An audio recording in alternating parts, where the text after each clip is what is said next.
आज की वीडियो में हम कलौंजी के फ़वाइद और ये वज़न कम करने में किस तरह से मददगार है, इसको कितना लेना है, किस तरह से लेना है, इन तमाम चीज़ों पे डिस्कस करेंगे। अगर हम हिस्ट्री में देखें तो सदियों पहले भी हमें ये चीज़ नज़र आती है कि कलौंजी को बीमारों को शिफायाब करने के लिए, उनको सेहतमंद करने के लिए कलौंजी का इस्तेमाल किया जाता था। अब हम इस पे बात कर लेते हैं कि इसमें इसमें ऐसी कौन सी प्रॉपर्टीज़ हैं जिसकी वजह से ये हमारी सेहत को बहुत बेहतर करती है। सबसे पहली प्रॉपर्टी इसकी ये है कि ये एंटी इन्फ्लेमेटरी है, यानी कि अगर बॉडी में सोजिश है, स्वेलिंग है या इन्फ्लेमेशन है जिसकी वजह से हम बीमार पड़ सकते हैं, तो ये उस सोजिश इन्फ्लेमेशन को बॉडी से ख़त्म करने में बहुत ज़्यादा मददगार है। उसके अलावा एंटी बैक्टीरियल है, यानी कि अगर बॉडी में कहीं भी बैक्टीरियल ग्रोथ हो रही है या बैक्टीरिया के मौजूद होने की वजह से हमारी सेहत ख़राब हो रही है, तो ये बैक्टीरिया को किल करने में भी बहुत ज़्यादा मददगार है। उसके अलावा इसमें एंटीऑक्सीडेंट्स हैं, और एंटीऑक्सीडेंट्स का क्या काम होता है कि ये बॉडी से जहरीले मवाद, टॉक्सिन्स, ऐसे जहरीले मवाद, ऐसे टॉक्सिन्स जो कि अगर हमारी बॉडी में मौजूद हों, ऐसे फ्री रेडिकल्स जो हमें बीमारी की तरफ ले जा सकते हैं, तो ये उसको बॉडी से फ्लश आउट करने में मददगार है।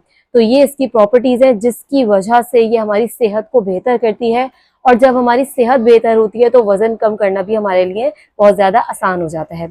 उसके अलावा ये वज़न कम करने में किस किस तरह से किरदार अदा करती है, ये हमारे मेटाबॉलिज्म को तेज़ करती है, और जब मेटाबॉलिज्म तेज़ होता है तो वज़न कम करना बहुत ज़्यादा आसान हो जाता है। उसके अलावा ये एपेटाइट को भी कंट्रोल करती है, यानी हमें बेवक्त भूख नहीं लगती, और जब हमारी स्नैकिंग कम होगी, बेवक्त भूख को ये कंट्रोल करेगी, तो फिर वज़न कम करना बहुत ज़्यादा आसान हो जाएगा। ये बॉडी में फैट बर्निंग एंजाइम्स को एक्टिवेट करती है। अगर हमारी बॉडी से ऐसा फैट, एक्स्ट्रा फैट जिसको हमारी बॉडी को नीड नहीं है, जब वो एक्सक्रीट आउट होगा, वो ख़त्म होगा, जब बॉडी में फैट बर्निंग प्रोसेस अच्छी तरह से होगा, तो फिर वज़न कम करना हमारे लिए बहुत ज़्यादा आसान हो जाएगा। ये डिटॉक्सिफिकेशन में बहुत ज़्यादा मददगार है। उसके अलावा ये इंसुलिन रेजिस्टेंस को बेहतर करके इंसुलिन सेंसिटिविटी को बॉडी में बढ़ाती है, जिसकी वजह से वज़न कम करना बहुत ज़्यादा आसान हो जाता है। अक्सर लोगों का वज़न इंसुलिन रेजिस्टेंस की वजह से भी बढ़ा हुआ होता है। 2013 में एक रिसर्च हुई थी जिसके मुताबिक 8 वीक्स तक कलौंजी ऑयल का इस्तेमाल कराया गया था, जिसके इस्तेमाल से वज़न भी कम हुआ, वेस्ट लाइन भी कम हुई, यानी कि हमारी जो वेस्ट पे, ख़ास तौर पे हिप्स और थाइस पे बहुत ज़्यादा जो फैट जमा हो जाता है, तो उसमें भी कमी नज़र आई, और उसके अलावा लिपिड प्रोफाइल भी बेहतर हुआ। उसके अलावा दूसरी रिसर्च 2015 में हुई जिसमें अगेन कलौंजी का इस्तेमाल कराया गया। इसमें दानों का इस्तेमाल कराया गया था, एम्प्टी स्टमक, जिसके इस्तेमाल से वज़न भी कम हुआ, वेस्ट लाइन भी कम हुई। उसके अलावा सेहत में भी वाज़े तौर पे फ़र्क नज़र आया, यानी कि इसके इस्तेमाल से वज़न कम करने के साथ साथ सेहत भी बेहतर हुई। उसके अलावा तीसरी रिसर्च जो कलौंजी पे हुई है वो 2018 में हुई है, जिसके मुताबिक मेटाबॉलिज्म भी बेहतर हुआ लोगों में, इंसुलिन रेजिस्टेंस कम हुआ, इंसुलिन सेंसिटिविटी बढ़ी, सेहत भी बेहतर हुई, और इंस्टेंटली वजन भी कम हुआ। तो इन तमाम रिसर्चेस के मुताबिक अगर हम कलौंजी का इस्तेमाल करते हैं तो ये हमारी सेहत के साथ साथ हमारे वजन को भी कम करता है। अच्छा, इन तीनों रिसर्चेस के मुताबिक कलौंजी इस्तेमाल करने के साथ साथ डाइट भी फॉलो कराई गई थी, एक्सरसाइज रिजीम भी उन्होंने फॉलो की थी।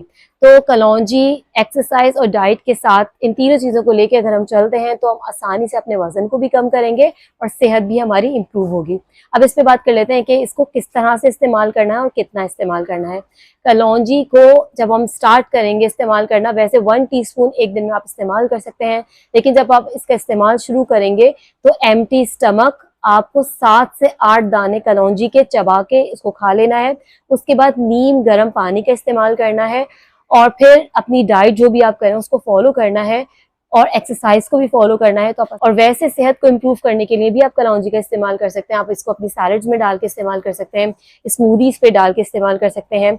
और उसके अलावा जिनके साथ दमे का प्रॉब्लम है या खांसी का इशू है, तो वो शहद के साथ कलौंजी के दानों को इस्तेमाल करके और फिर नीम गर्म पानी में भी डाल के आप इसका इस्तेमाल कर सकते हैं। कहवे के तौर पे भी इस्तेमाल कर सकते हैं, लेकिन अगर आप कलौंजी को कहवे के तौर पे इस्तेमाल करें तो शहद आपने कलौंजी के दानों को पानी में बॉईल कर लिया, उसके बाद आप यानी शहद को डाल के आप पकाएंगे नहीं, क्योंकि वो कैंसेरियस हो सकता है।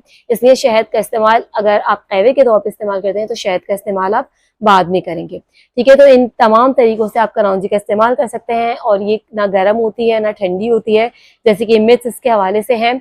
कोई भी चीज़ अगर ज़रूरत से ज़्यादा इस्तेमाल की जाएगी तो वो नुकसान देगी। साइंस में गर्म ठंडा नहीं होता, ठीक है। तो आप कितना इस्तेमाल करेंगे, 7 से 8 दानों से इस्तेमाल करेंगे, हाफ टी स्पून तक रहें तो ये बेहतर है। अदरवाइज 1 टीस्पून से ज़्यादा एक दिन में इसका इस्तेमाल नहीं होगा। तो अपना बहुत ज़्यादा ख्याल रखिए। Stay happy, stay healthy. Thank you so much.